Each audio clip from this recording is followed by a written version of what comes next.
All right, folks, welcome to Focus on Liberia. You are watching your favorite show, Roundtable Africa. I am Sekou Kera, your host, and I'm here with my co-host Edward Amara, and we are discussing our usual topic, this dissecting the news from around Africa. Edward Amara, good afternoon and welcome to the show. I don't know, it's evening on your side, I believe.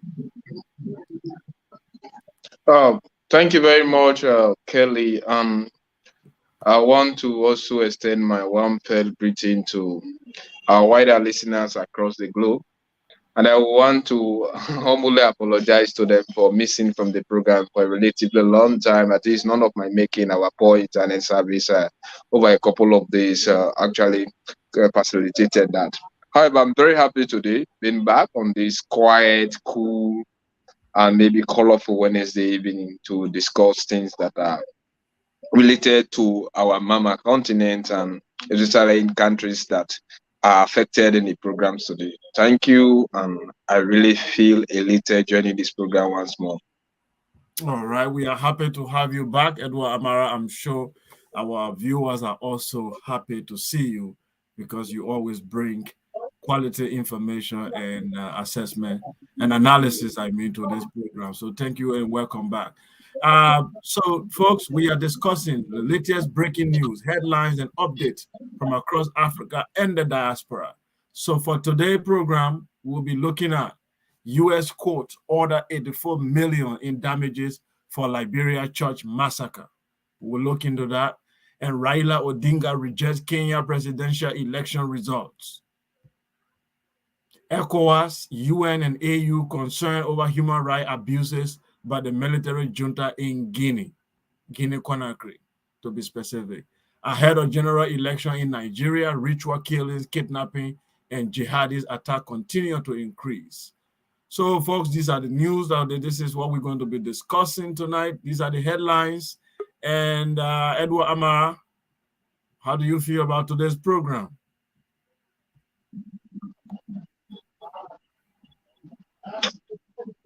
Edward, are you there? I'm here. I hope I do not have a issue of the internet service. I'm here anyway. Yeah, I just did a recap on all the headlines here. So I said, what do you think about today's discussion?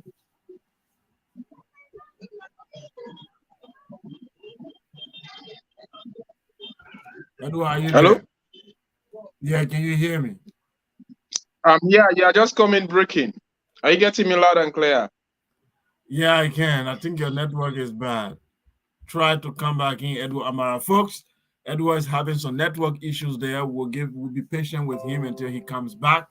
So let's start with the first news here that Edward wanted to discuss. The U.S. court order 84 million in damages for Liberia church massacre. So apparently, is linked to the Civil War, and the United States court convicted a Liberian. Okay, Edward is back. Edward, are you back? Can you hear me?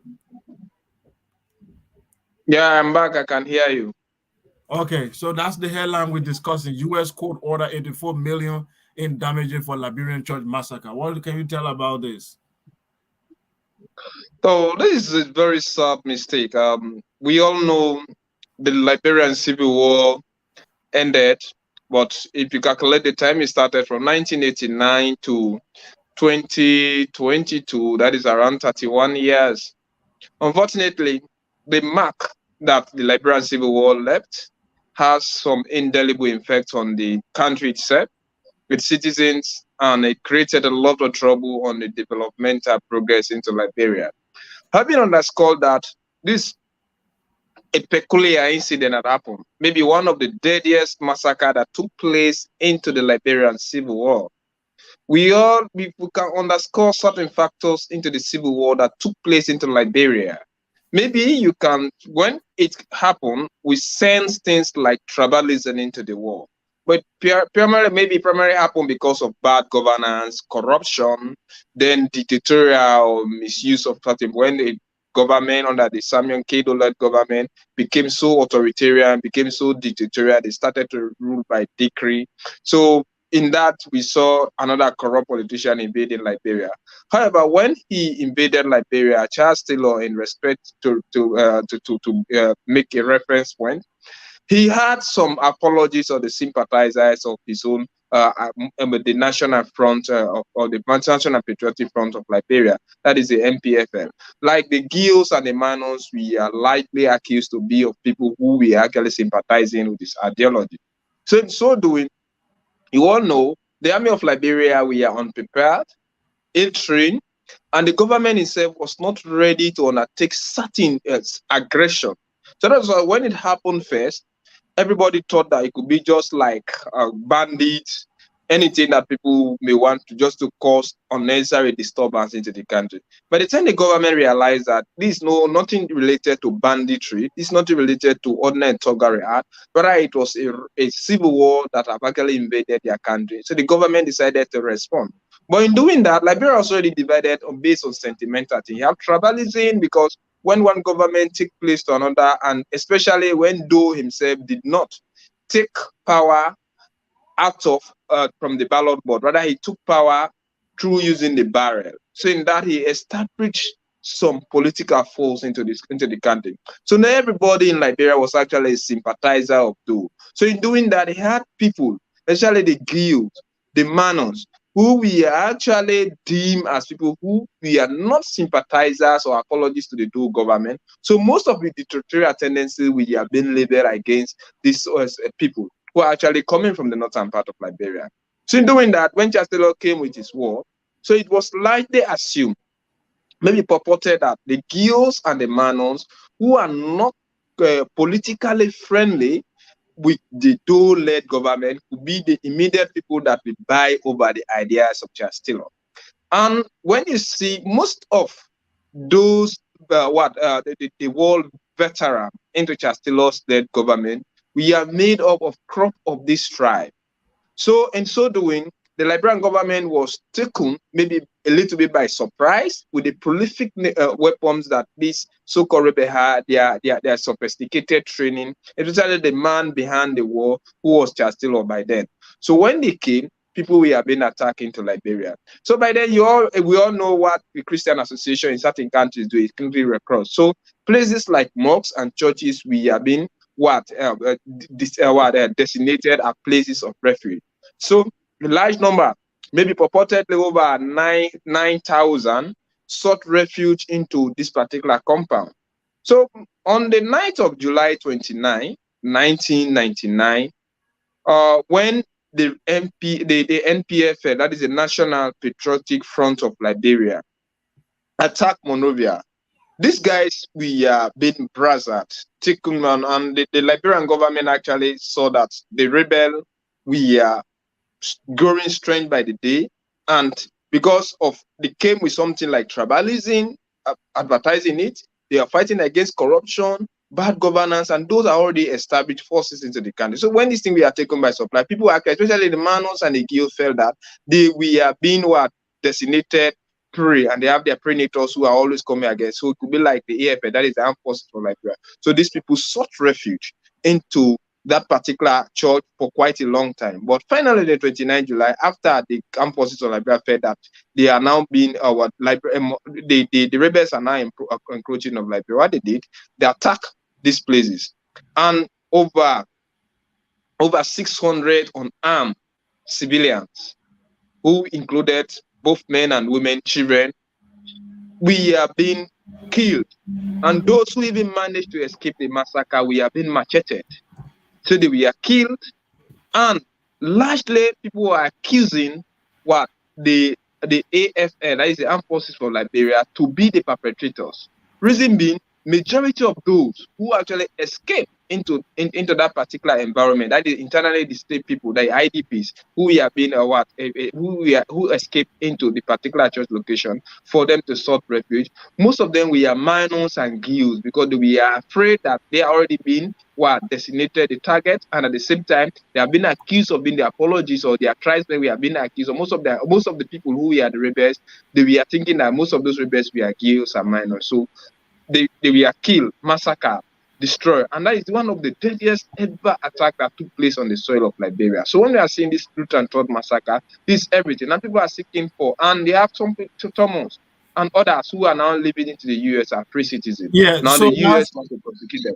yeah, thank you very much, Edward, for giving us that breakdown, that historical background of the whole story. Now, Moses Thomas, I don't know why the court is holding responsible, because I think they say he oversaw the entire operation, that he was the one who oversaw the operation. So is this court holding the Liberian government responsible, or because Moses is just an individual, and we know that the order came from somewhere, and the government of that time, they didn't claim responsibility. So is it Moses Thomas himself is the one who just did this on his own, or this was actually the Liberian government at the time, the one that ordered this shooting at the church? Because there's contradiction. There are stories that say it was the NPFL rebels that did the killing at the Lutheran church, and there is another version that say it was the government forces that actually did the shooting. So now Moses is being used here, some people say, as a scapegoat. What do you think? Well, we may say Moses, some that these are from different school of thought, but let's establish certain basic facts here. Who we are actually, majority of those who occupied or who we are serving as IDPs into the Lutheran church, we are the Guilds and the Manors. Yeah. And the designated enemies of the AFL by then, that is the Armed Forces of Liberia, we are Guilds and the Minors, because they were already being accused of being people who are apologists or sympathizers of the Taylor-led rebellion. So, if most of those people who were actually killed into that particular church were Guilds and Minors, so it could be assumed that those who are running after them, the Armed Forces of Liberia, led by those crown men, we are actually responsible for the killing of those people. That is why Moses Thomas is being accused.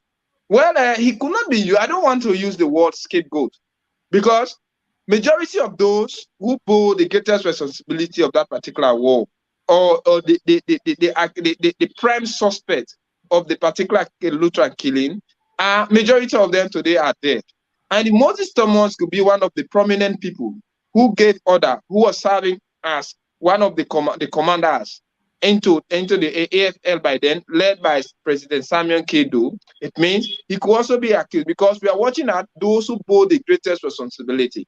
So if Moses Thomas was one of the commanders or the leaders into the Armed Forces of Liberia by then, under the hegemony of Doe, then he could not be used as a scapegoat. Rather, he could either be accused, he may not have participated physically into the killing, but he can be charged for your inactive and your actives. If inactive in essence here, your inaction is in essence here, you are there. He knows, and he's a well-trained and qualified soldier. He should have understood that you cannot allow your own armed soldiers to kill unarmed civilians who did not contribute into the war, even if their tribesmen were being accused. They are not part and parcel of the soldier. It's just a matter of action team. And most of those things we are based on allegation. That is why Moses Thomas today, if he's one of the commanders who is alive today, why shouldn't he be accused? He should be accused, because we can see all of those things. I think that is the basic. All right. Yeah, definitely, because the court says that he oversaw the entire operation. Exactly. That means he was the commanding general, whatever his position was, I don't know. But here's the thing. What does this say about the justice system in Africa, especially Liberia in particular, where we have civil war that lasted for a decade? And there you have United States holding people responsible. Our own government has not been able to actually go back in time and see who has committed war crimes, who deliberately committed war crimes during civil war was inevitable. We understand that. But those who deliberately committed war crime, rape and massacre people, do you think this is a shame to us or to the Liberian government that a foreign government is now prosecuting people? Something that Liberia, the state of Liberia, should have done by itself a long time ago. What do you think about that? And what does that say about African justice system going forward, especially Liberia? Let me just use Liberia as an epitome of example.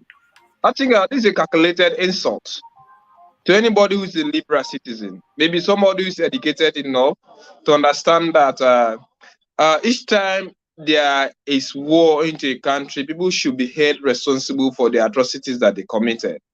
On the side of Liberia, there were certain things that actually qualified the US instead of Liberia to what? Ask these people to face the book because of the heinous crime that they committed into Liberia. One, after the civil war into Liberia, uh, when election was being contested, was it in 1997 or 1996? I wasn't big enough by then, but I think it should be like something 1997 or 1996 after the election we have been contested into Liberia. Who came to power? Another rebel leader, Charles Taylor, who was the foundation of the war that fought into Liberia. So one, you can understand that when Charles Taylor came into power, he was not like somebody who was in opposition to what was happening. Then, after Charles Taylor-led government, we saw Moses Blah and others, they came into power. So, in short, Ellen Johnson took over. When Ellen Johnson took over, Ellen Johnson Sheriff could not establish the court into Liberia, actually based on the recommendation of the TRC.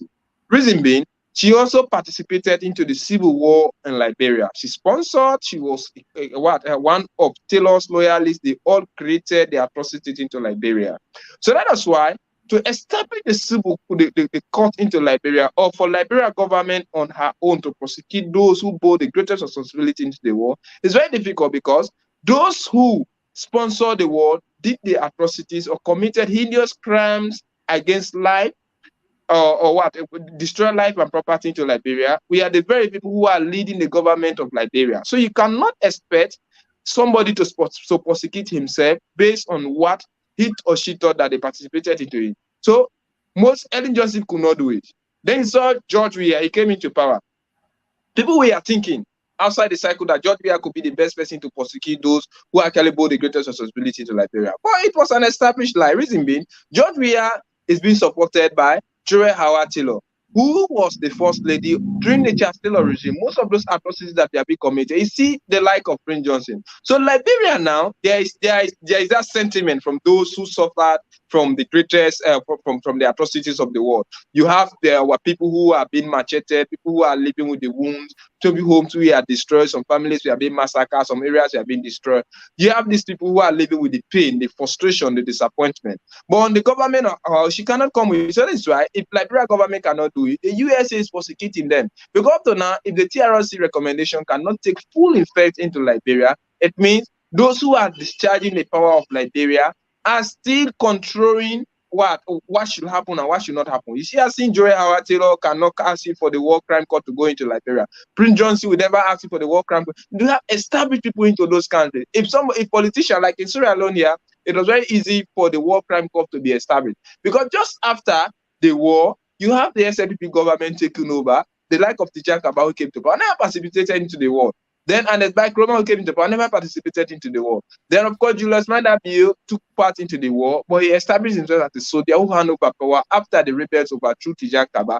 He called Tijan Kaba from Guinea and handed over power to him. He left this country. Unlike Liberia, it is the same rebels, these perpetrators, these unpatriotic citizens, those who contributed to the heinous crime into Liberia, they're the same people that are continuing to lead the country. So on that backdrop, you do not expect them to establish a civil court or a war crime court, a war and economic crime court into Liberia, crime court into Liberia, because they know today if they establish it, they are going to be indicted.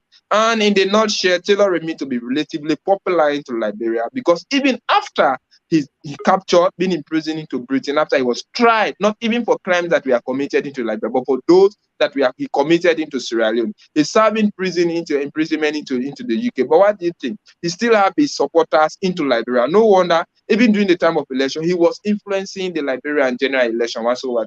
So if a set of people who did not participate or who do not have any related thing in physically and spiritually or morally participating into the war took over the helms of affairs into Liberia, it was expected the crime court to be established over there. So now, it is either Sierra Leone prosecute those rebels or America or any other country. But for Liberia, no. As long as you are having the greatest people who bore the responsibility to that was still playing with the power, the chances of establishing economic and war crime into Liberia is 0%. All right. I mean, we are living in a state of impunity. So that's very unfortunate. But the U.S. court has taken its responsibility.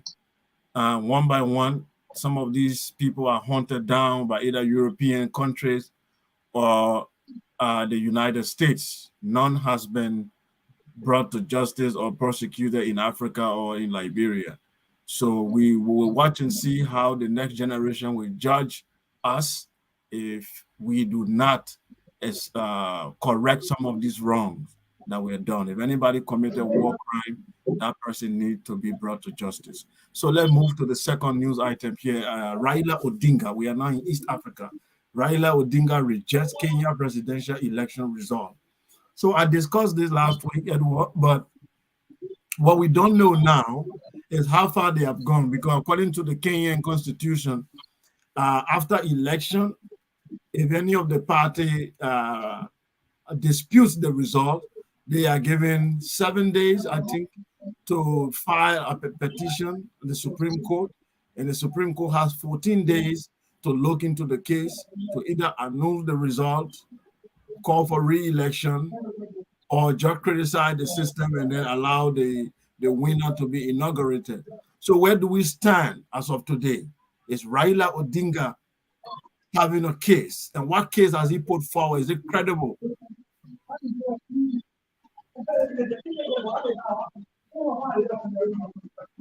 Are you there, Edward?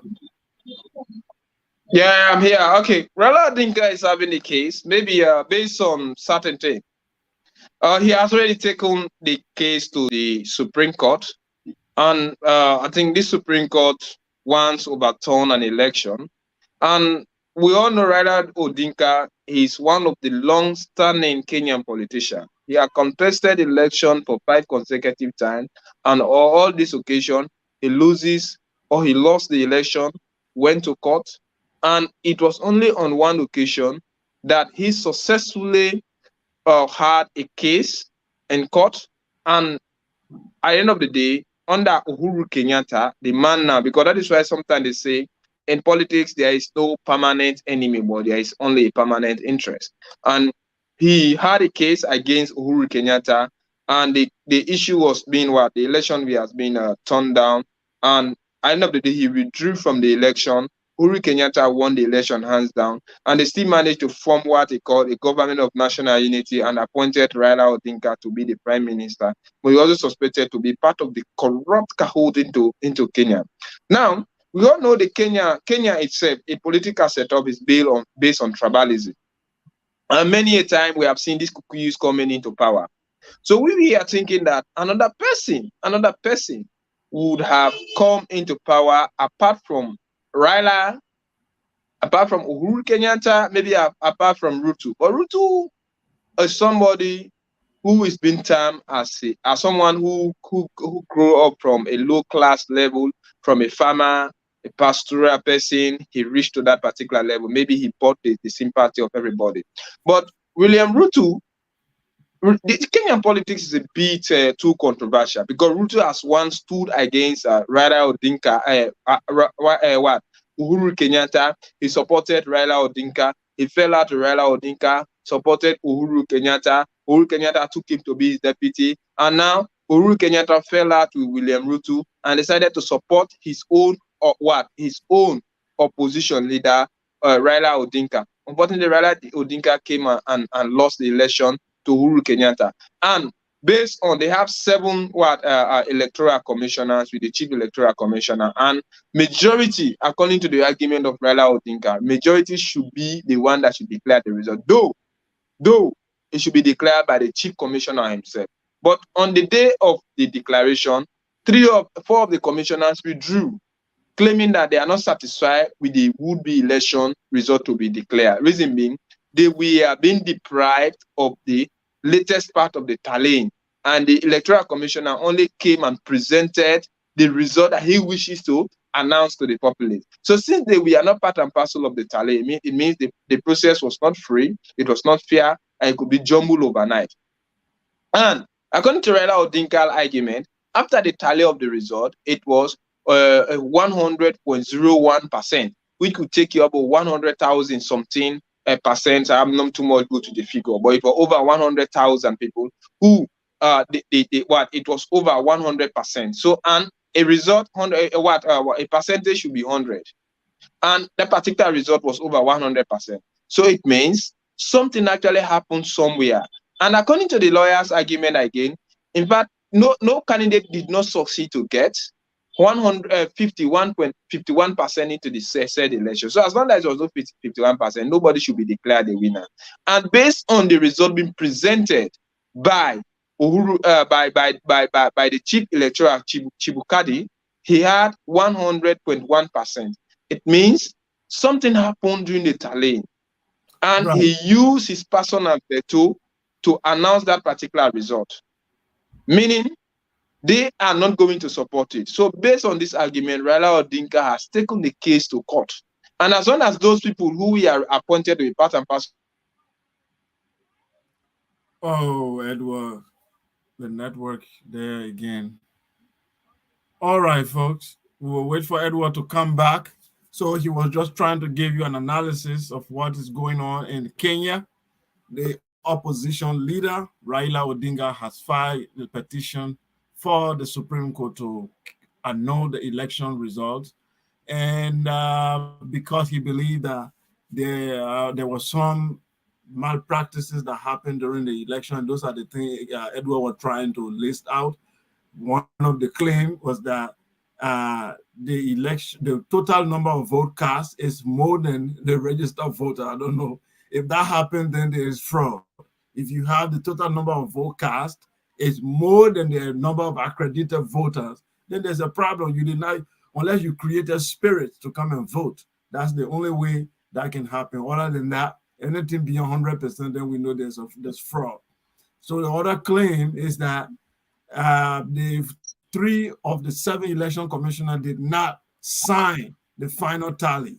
They opted out and they said that there was something wrong with the tally sheet, so they did not support the election commission chairman to go announce the result.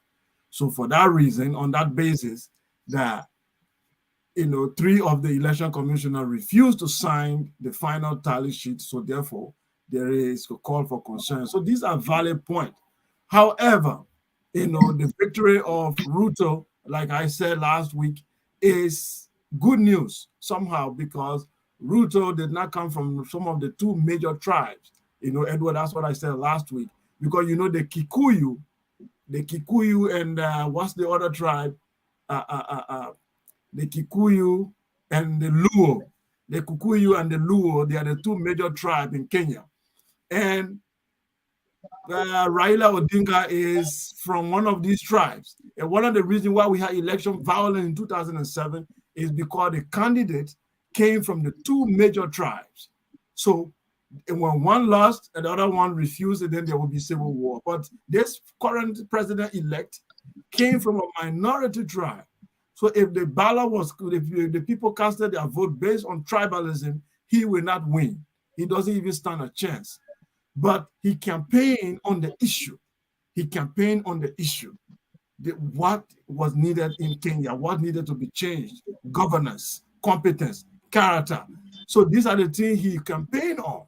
And the people decided to abandon tribalism and vote for someone from a minority ethnic group. For me, that's a great victory. We hardly see that in Africa. Most of the election we see in Africa, the winners always come from a major tribe in the country.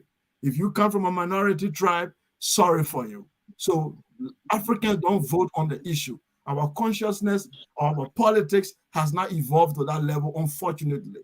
But this in Kenya it looks like good news for me. If a man from a minority tribe is elected because he campaigned on the issue, I believe if he is allowed to actually be inaugurated in 14 days from now, it will set a good precedence for the people of Kenya, so that anybody can rise up and campaign on the issue.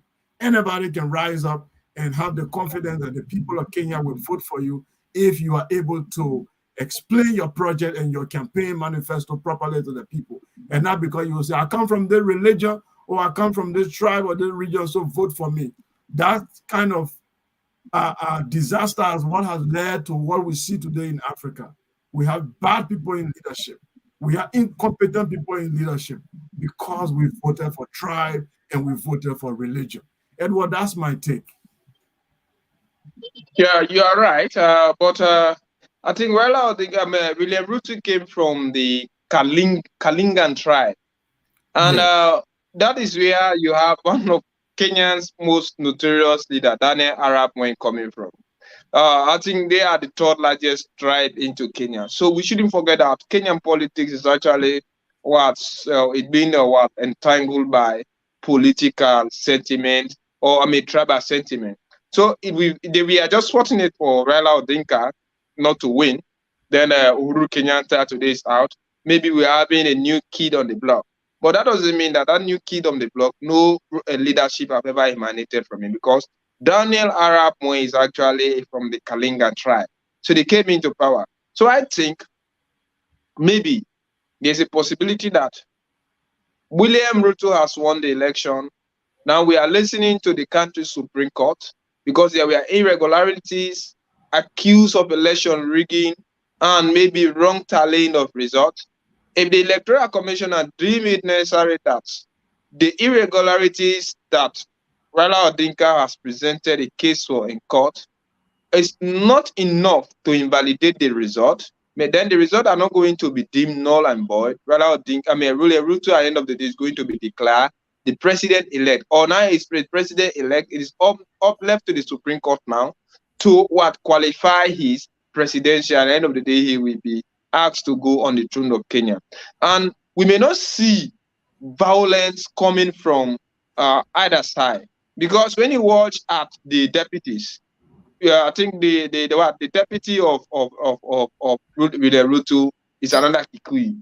The deputy of Raila Odinga is another Kikuyu. So those people, I don't think whether the Kikuyu will be able to attack themselves. Maybe there is the person who won the election. There's a high possibility that if the Supreme Court say it is Ruto who won, then violence must be there, or it may not escalate as what happened in 2007. Definitely.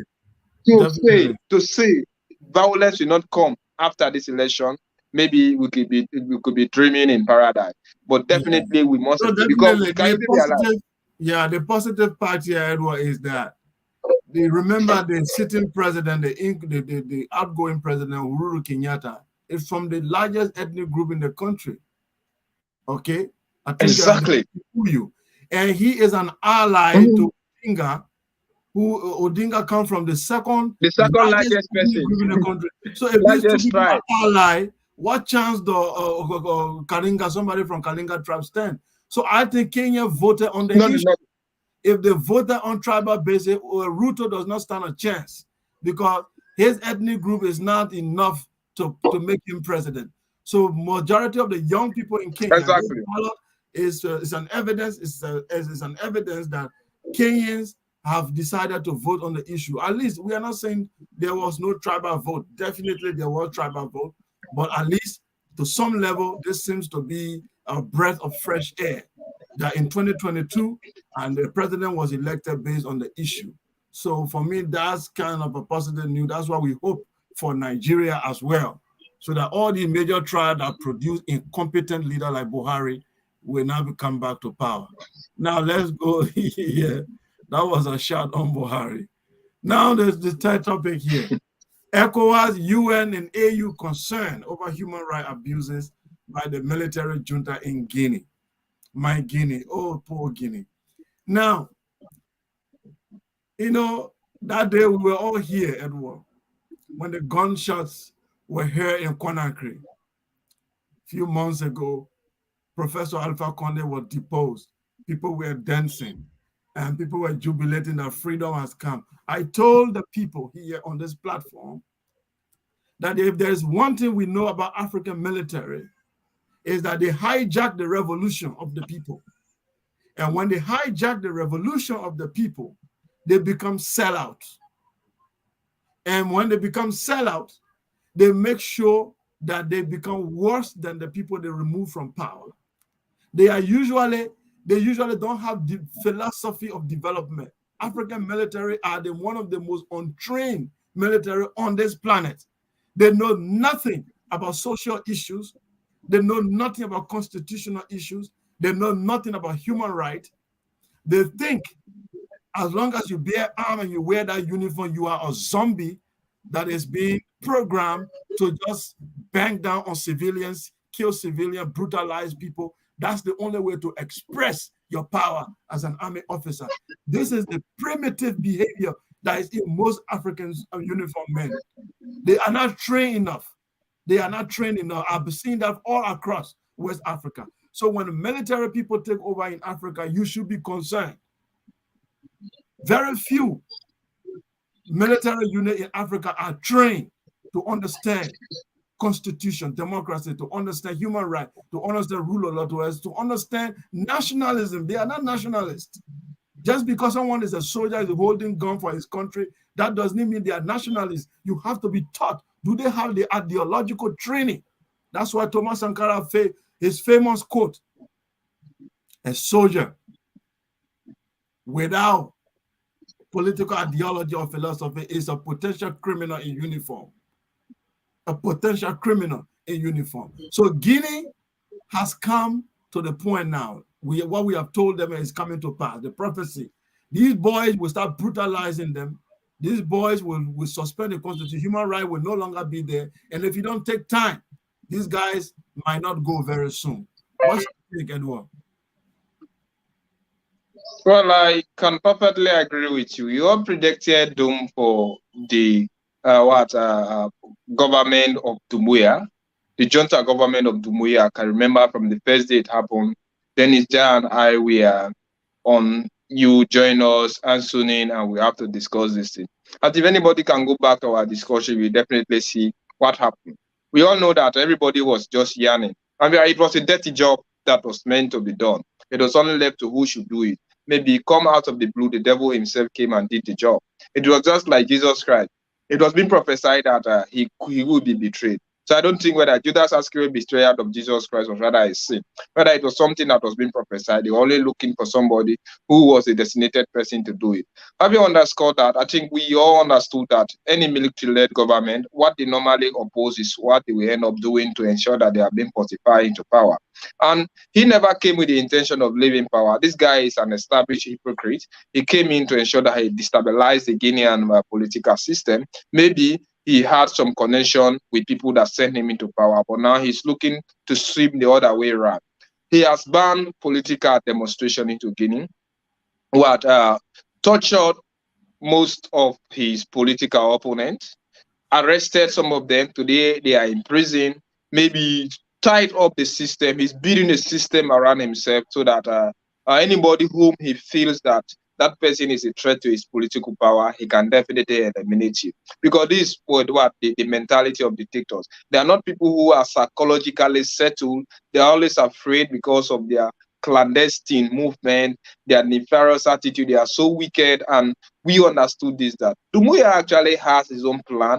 The manner in which he's programming Guinea is definitely heading for failure. I'm afraid, but I have to confess that the concern of ECOWAS, the concern of AU, the concern of UN, it is only being in theory, it is not actually in practical. And what the Guinean government leave, what the Guinean people is that the physical presence of these people, they should negotiate, they should tighten up the system for Dumuya. But it is the same selfish, unscrupulous Western powers. They may be saying that we do not want anything to do with Dumuya, but when you watch at them, in fact, Guinea has one of the most reserve natural resources into Africa, and they have certain things where the West, including France, including Great Britain, including Russia, they are all wanting to ensure that they have access to Guinea great natural resources. So deliberately they are supporting this guy.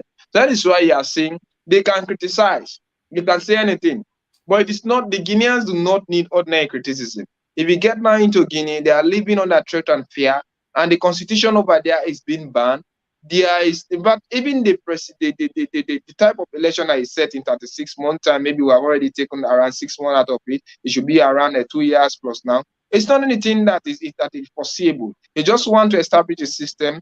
And trust me, don't be surprised that if the time that he's scheduled for the election to take place, when that particular time is approaching, what he will do, he will just organize something like there was an attempted coup into Guinea, and we use this as a pretext to ensure that he take over power.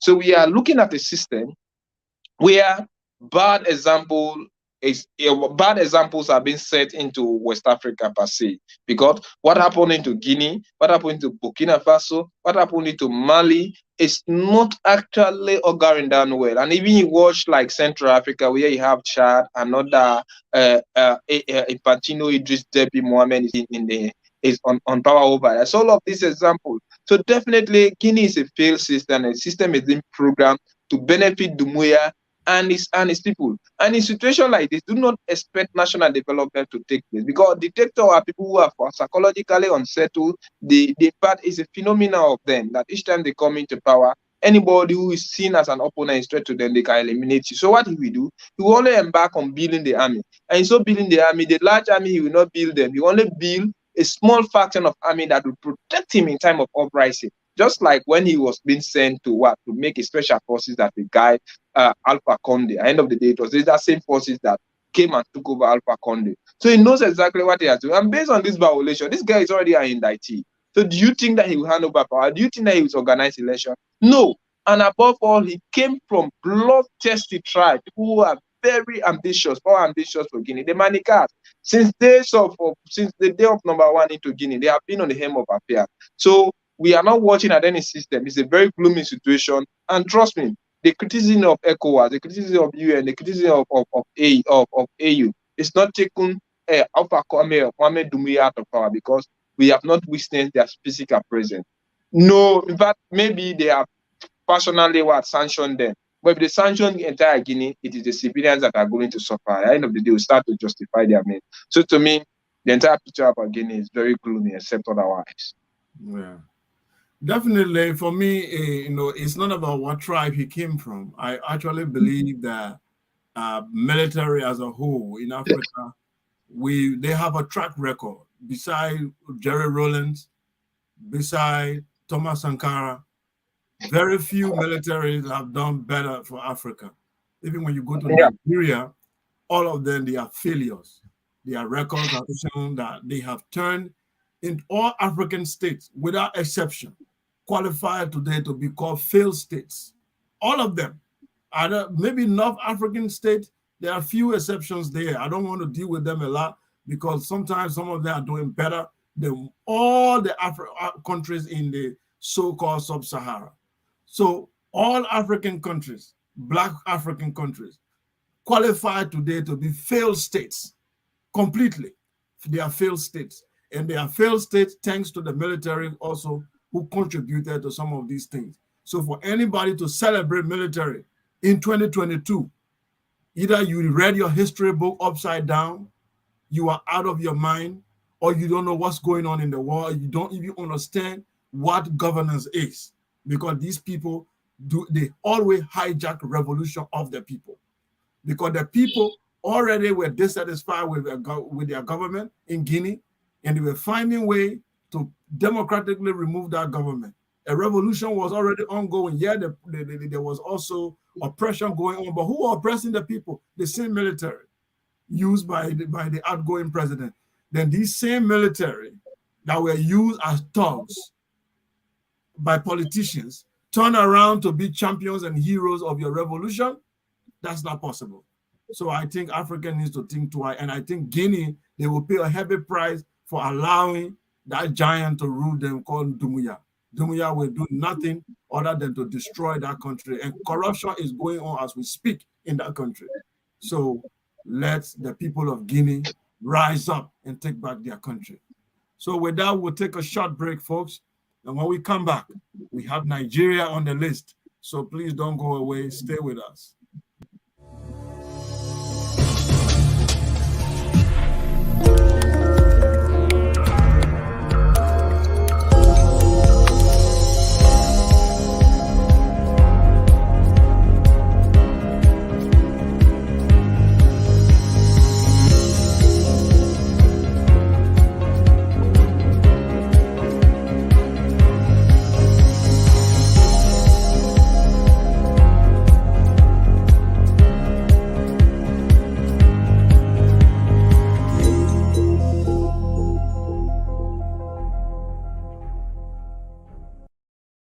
At Focus on Liberia, we discuss everything Liberia, from education to politics, arts and culture, entertainment, agriculture, history, religion, family, and technology. Focus on Liberia uncovers and showcases the best of Liberia and shows the world the truth about Liberia. We educate, elevate, and promote all things Liberia. We conduct interviews, panel discussions, debates, and more. Tune in to Focus on Liberia on Facebook and YouTube and be a part of the stories that make up the news. This is Focus on Liberia, and I am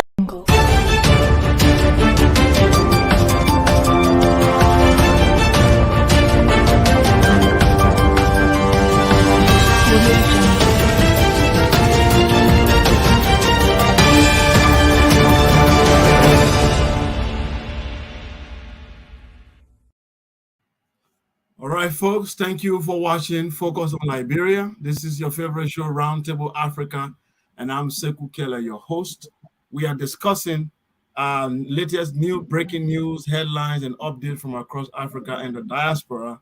And here are some of the news stories that we are discussing here today. U.S. court order $84 million in damages for Liberian church massacre. Raila Odinga rejects Kenya presidential election results. We also discussing ECOWAS, UN, and AU concern over human rights abuses by the military junta in Guinea. So, Edward, this is the next item on the agenda that we're discussing ahead of a general election in Nigeria. Ritual killing, kidnapping, jihadist attack continue to increase.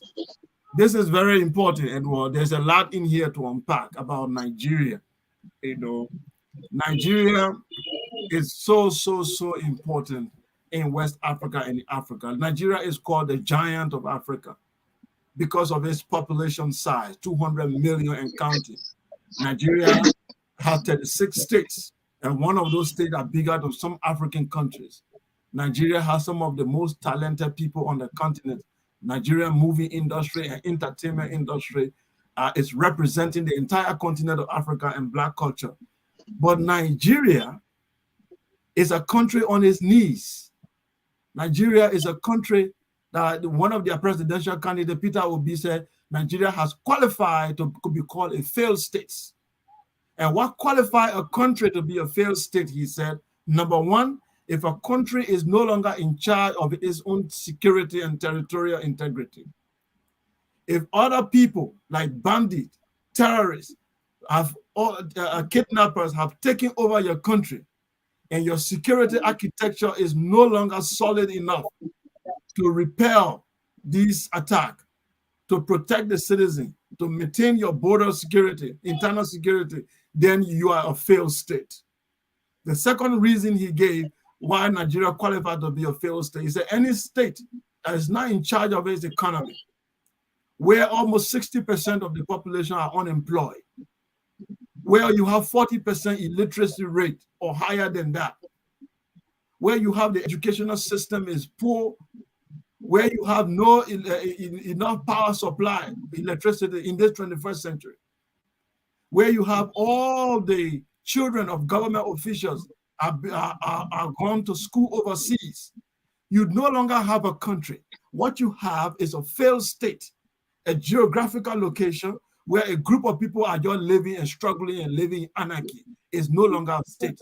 So this is what the presidential candidate Peter Obi said yesterday in Lagos. So, Edward, what is the fate of Nigeria as we go towards the election? Do you think any of the presidential candidates have what it takes to protect this country as we see banditry, jihadists, kidnapping increasing, and then the separatist movement going on?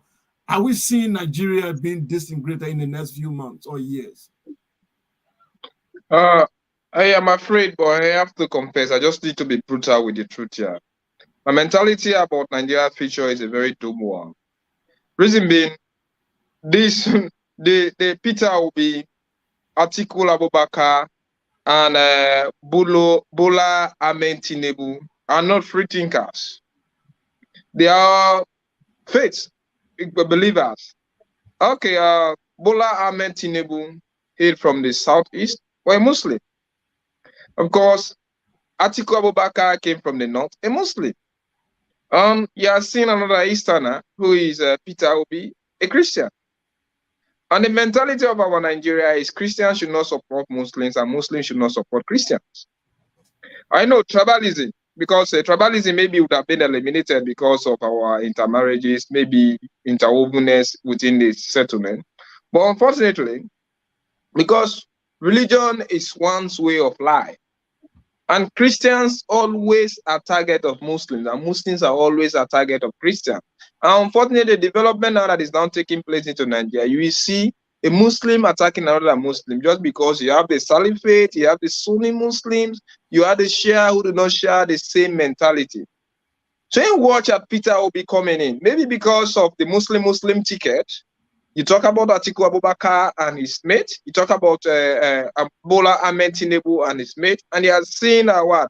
Peter Obi, who is definitely politically unknown before this time, but he had decided to come in as a politically unknown and unpopular person, but he has chosen to be a Christian and selected a Muslim to be his running mate. And the two popular, established, notorious, but political veterans, who's Bola Ahmed Tinubu and Atiku Abubakar, are Muslim. So, but they have elected this a Muslim ticket. Is that how Nigeria is going to take place? No, Muslim ticket cannot develop Nigeria because Muslim ticket has never developed Nigeria. A Muslim Christian ticket did not develop Nigeria, did not stop the insurgency, rather it created it. A Muslim ticket did not develop Nigeria.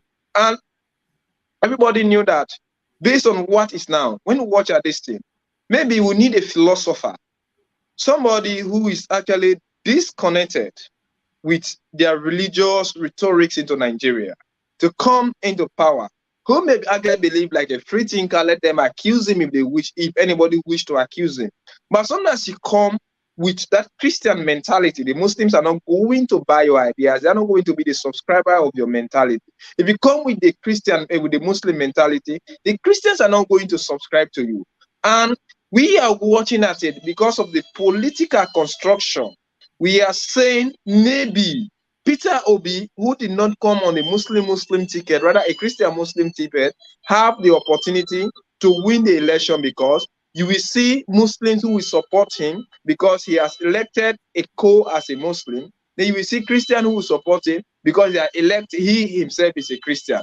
And based on how Nigeria is divided by faction, then we may think that if Muslims and Christians vote for a particular candidate, it means it's going to win because Muslims are going to see that. Because Christians definitely, based on the political construction of Bola Ahmed Tinubu, then and at the same time Atiku Abubakar, you and I may think that if they are going to vote on religious mentality or religious basis, then definitely because if all Christians can vote for Peter Obi, then some of the Muslims will also vote for his deputy.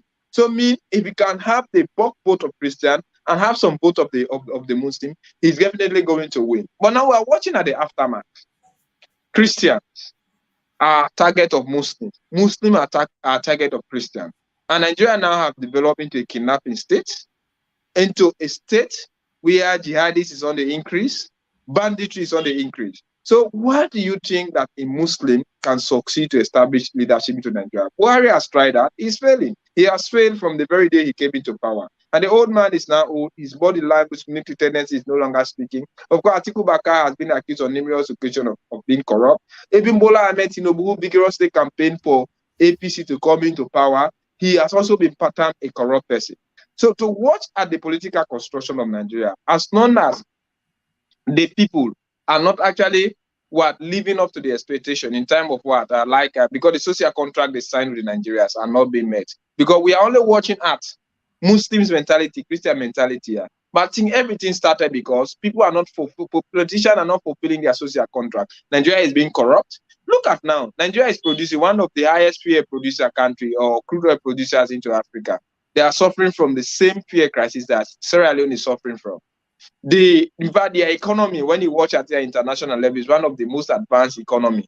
But people are there going to bed without even eating their own daily bread. People are there who are not attending school. There are places where there are no hospitals, no road, no light. There is, in fact, banditry is on the increase. human rights are not existing. So all of these things, the system is just being localized and completely corrupted by the corruptly placed politician, well-placed politician into the society. So the elitism is on the increase into Nigeria. That is why you are now seeing the layman we take to the bush. They kidnap, they ask you for money because they know that is the best way now they can. Because if the government cannot provide employment for them, what they have decided to do is to take on arms and ammunition to provide employment for themselves, and they know who to kidnap, the workplace, white people. And Christians are now being targeted into the north. And some Christians are also targeting the Muslim. So to say because of religious mentality, Nigeria can be saved is a 0%. Except you have a candidate who will solve these social issues. To me, religion has been used as a scapegoat. Social issue created the problem of Nigeria. Maybe we need to have a political structure that can address the social anomalies into Nigeria. Then religion now can come into it. We are all Christian and Muslim free thinkers by faith, but the Christians Muslim mentality did not save Nigeria. A free thinker can come who will overlook being a Christian and Muslim and address the social problem.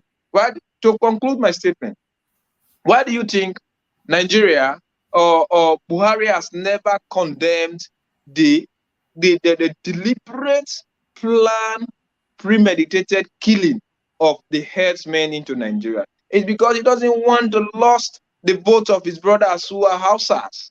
He doesn't want to lose the vote of his brothers who are Muslim. So if you come out and criticize these people, they will say, okay, we are no longer going to vote for you. And now we are seeing, look at what Atiku Abubakar did after the killing of that lady into church. He posted on his Twitter account and Facebook account condemning it. When those jihadists were other people started Bubuzilla or disseminating his message, he come and say, no, as long as the tweet does not concede AAA, somebody else that posted it. Is that how a leader to be? So it means whoever is coming to power, when a Muslim does anything wrong, he's not going to condemn it because he doesn't want to lose the support of his Muslim brothers. Stupid system when it is being created on religion. Right. That's true. When you analyze all these candidates, definitely one must reach the conclusion that you have just reached, which is that the religious divide and the ethnic divide is going to affect each and every one of them. But you see, there's the bigger picture. And what is happening to Nigeria is happening at some level in all African countries, the Black African countries. And this issue will be the determining factor for any country in Africa will succeed or not, religion.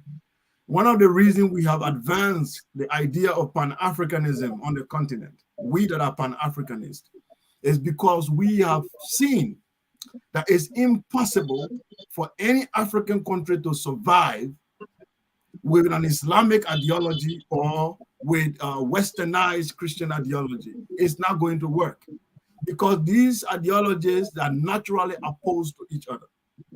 There is no country in the world where Muslim ideology is implemented and Christians' ideas are implemented together in the same country and that country succeed. The only country we've seen that happen is Lebanon, and go check what happened to Lebanon.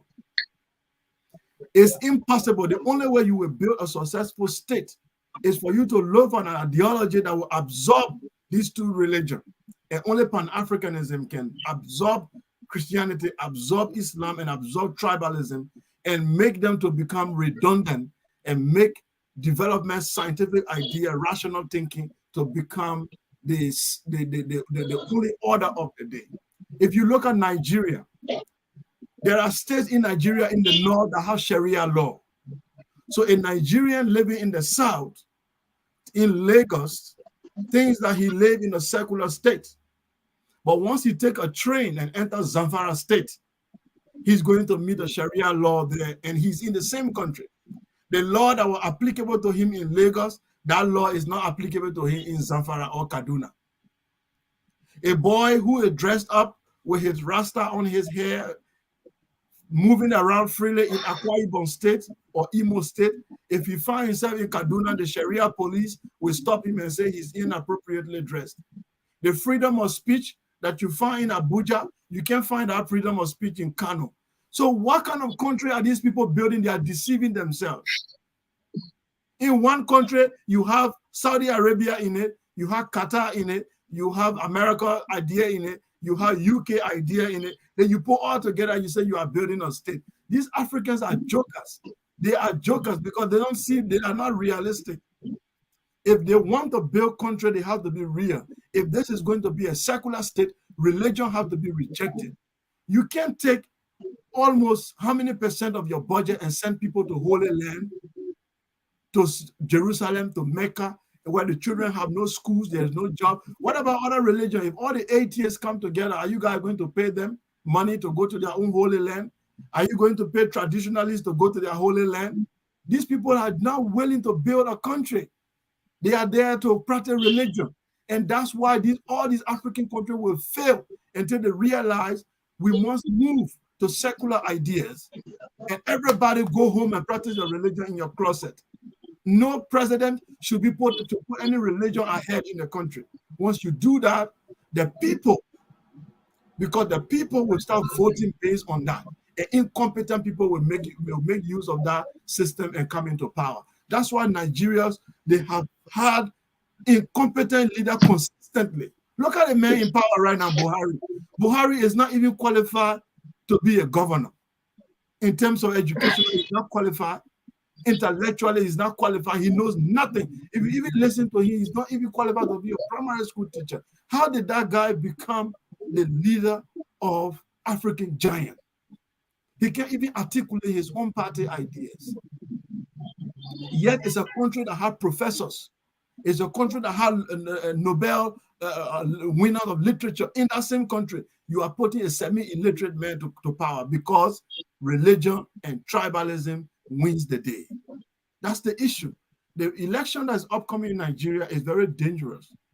Like you were saying, the three major tribes in the country have the three major candidates that are contesting. Bola Ahmed Tinubu represents the Yoruba people. And the Yoruba is the second, if not the first, largest ethnic group. You have Atiku Abubakar representing the Hausa and the Fulani, who are also considered the larger ethnic group because the Hausa Fulani are two different ethnic groups. So when you combine them together, then they are the highest. But when you separate them, then Yoruba become the largest ethnic group in Nigeria. Peter Obi representing the Igbo, the East, one of the most marginalized major ethnic group in the country. They have not tasted power since the First Republic. So now you have these three people coming. How do you expect Nigerians to vote? If you go on social media, the campaign, every tribe campaign for their people. Only Peter Obi's message has been able to cross over from his own immediate tribe to other ethnic groups. Why? Because of Christianity. Because some Yoruba that are Christian are likely having a kind of little bit sympathetic to Obi. And then you have the northern Christians, there are Christians in the north as well, who are a little bit sympathetic to his movement. So that's where his message is spreading along young people and all that, because he's the youngest candidate in the race. But if this election go either way, Nigeria will shift, because other ethnic groups will think that they have been marginalized. And this is going to be very tough for Nigerians because they have not put candidates forward based on the issue. They put candidates forward based on tribal connection. And this is going to be very tough. And Nigeria, right now, as we speak, is on a time bomb. The security is in disarray. The whole country, they are kidnapping people. They can't even travel now from one train from the north up to the south. Okay? The Boko Haram guys have spread all over the country, and the bandits have also spread. So for me, we are living in sad times, very, very sad. And I believe Nigeria is sitting on the time bomb. If Obi wins this election, Peter Obi, I believe perhaps Nigeria stand a chance to survive because he's a capitalist. I don't support all his ideas, but he seems to understand the issue better than the two other candidates. So I believe if he wins, Nigeria stand a chance to rebound and come back. But if Bola Ahmed Tinubu wins, he's old, he's frail, he's weak, he has no understanding of what is going on. Atiku Abubakar is the master of corruption. Nigeria might definitely end up as a failed state, and it will disintegrate right before our eyes into three different countries. That's my submission. You're perfectly right. Maybe to conclude things here, I think the candidate being selected by the APC, the APC of Nigeria. They are directly making the same mistake that Olusegun Obasanjo did. We all due respect to him. He elected a man who was predicted to be very ill. He denied. Was how Umaru, was it Alhaji Musa Umaru Yar'Adua died into power, and we saw Goodluck Jonathan coming in. Look at Bola Ahmed Tinubu. I observed, in fact, I was watching the time that the delegates or the electoral college were making the election proud. Even when he won it, he could not dance. The guy is very old. To even walk, he has to be hurt. So look at the constructed poverty in Nigeria. How do you expect a man who is already being predicted to die in the next 2 or 3 years to run such country? We are not God. Nobody knows God's own ability of taking somebody's life. But physically, the man is being wicked. And Nigeria needs somebody who is not only mentally strong, but physically strong, a robust, a forecaster, somebody who thinks and feels that he can do things when they want. He doesn't just need somebody who should be seated behind the computer in the office or calling on phone to say, go and do this, go this. You need a leader who body language and physical experience speak. Bola Ahmed Tinubu is not that. Maybe you may think that Atiku Abubakar is a bit strong, but what is it? That guy is in his 70 years. Gone are those days. So need young people who understand the situation. Maybe Nigeria need to try young person. Although Peter Obi is young, but who knows what may be at the end of the day, all because of Muslim mentality, Christian mentality. As you rightly stated, maybe, just maybe, Peter Obi can be given the opportunity by Nigerians to be elected as the president.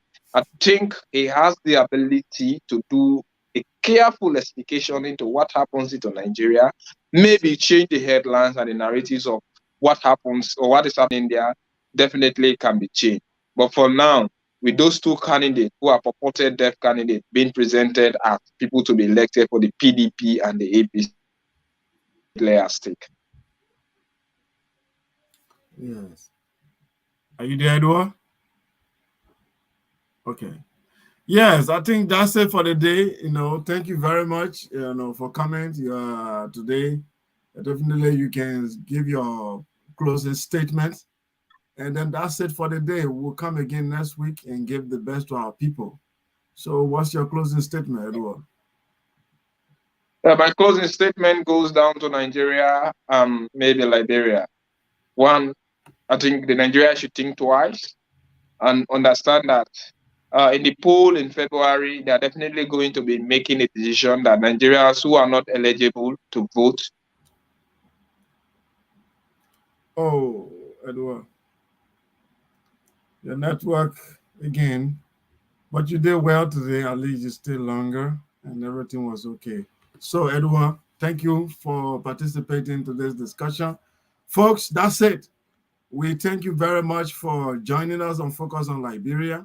And we will see you again next week, same time, 1 p.m. Eastern time. So, thank you.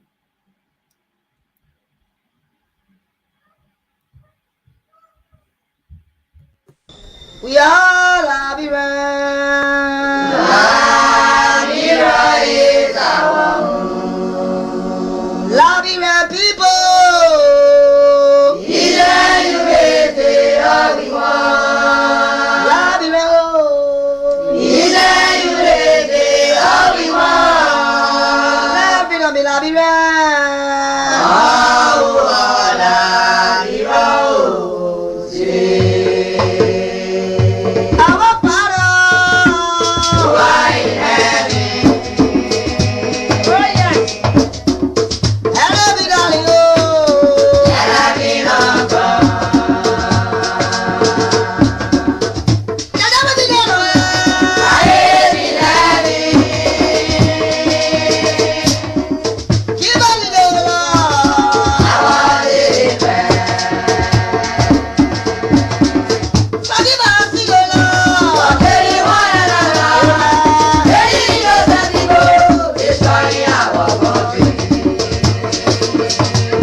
Viva Guinea.